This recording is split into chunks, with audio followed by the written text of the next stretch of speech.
சொந்தங்களுக்கு வணக்கம். All India driver Prabaran Saudi Arabia இடத்துலருந்துங்க.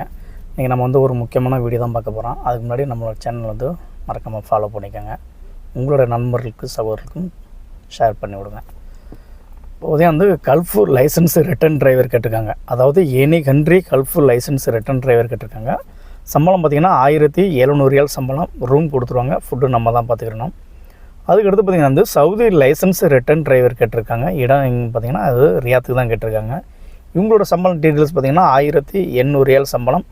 Room கொடுத்துருவாங்க. ஃபுட்டு நம்ம தான் பார்த்துக்கிறணும். இன்னொன்று வந்து ஒரு முக்கியமான விஷயம் தாங்க பேச போகிறேன். என்னென்னு பார்த்திங்கன்னா வந்து வேலை இல்லாமல் தான் நம்ம நாட்டில் இருக்கோம். வேலைக்காண்டி தான் வெளிநாட்டுக்கு நம்ம போகிறோம்.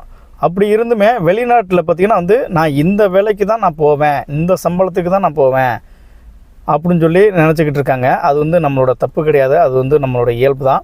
எதுக்கு சொல்கிறேன் பார்த்திங்கன்னா வந்து நம்ம வந்து ஒரு 2 நாளைக்கு முன்னாடி நம்ம ஒரு வீடியோ அப்டேட் பண்ணியிருந்தோம். இந்த மாதிரி வந்து நண்பர் வந்து தன்னாசல் கேட்டிருக்காங்க, அவங்களுக்கு தன்னாசல் கொடுக்குறாங்க அவங்க கஃபில், இல்லைனா நாட்டுக்கு போயிட்டு வந்தாங்கன்னா சம்பளம் கம்மியாக இருக்கும் அப்படின்னு சொல்லி நம்ம வந்து ஒரு வீடியோ கூட அப்டேட் பண்ணியிருந்தோம். அவங்களோட நம்பர் கூட நம்ம வந்து ஸ்க்ரீனில் கொடுத்துருந்தோம்.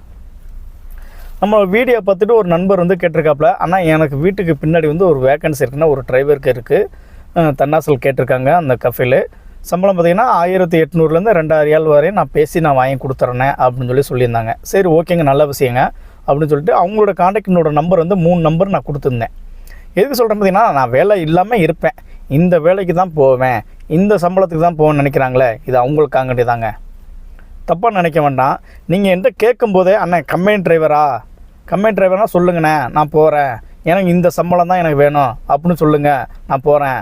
எனக்கு ஹவுஸ் டிரைவர்னால் எனக்கு வேண்டாண்ணே, எனக்கு வந்து இந்த சம்பளம்னா எனக்கு பத்தாதுண்ணே அப்படின்னு என்கிட்ட ஆரம்பத்தில் நீங்கள் கேட்டிருந்தீங்கன்னா நான் உங்களுக்கு அப்போயே நான் அப்டேட் கொடுத்துருப்பேன்.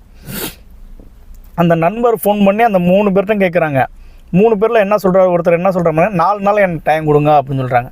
இன்னும் அடுத்த 2 பேர் என்ன சொல்கிறாங்கன்னா, நான் கம்பெனிக்கு நான் கொடுத்துருக்கேங்க, எனக்கு இந்த சம்பளம் கட்டுப்படி ஆகாது அப்படின்னு அவர் சொல்கிறாரு. இன்னொருத்தர் எனக்கு ஹவுஸ் டிரைவரே எனக்கு வேண்டாம், நல்லா நோட் பண்ணுங்கள், எனக்கு ஹவுஸ் டிரைவரே எனக்கு வேண்டாம், நான் கம்பெனிக்கு தான் போவேன், எனக்கு வந்து இந்த சம்பளம் கட்டுப்படியாது அப்படின்னு சொல்லி அவங்களும் சொல்கிறாரு.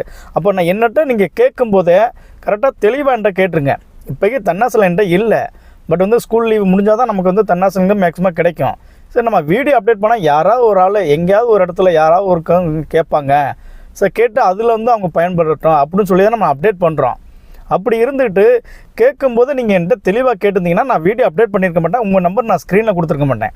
இன்றைக்கி அந்த நண்பர் வந்து எனக்கு ஃபோன் பண்ணி என்ன ரொம்ப வருத்தப்படுறாப்புல, அவர் ரொம்ப கஷ்டமாக இருக்காங்க. ஒன்று கேட்கும்போது தெளிவாக கேளுங்க. கம்பெனினா கம்பெனி, ஹவுஸ் டிரைவர்னா ஹவுஸ் டிரைவர். நான் ஹவுஸ் டிரைவர் மட்டும் தான் அப்டேட் பண்ணுறேன், கம்பெனி கிடையாதுங்க. நன்றி, வணக்கம்.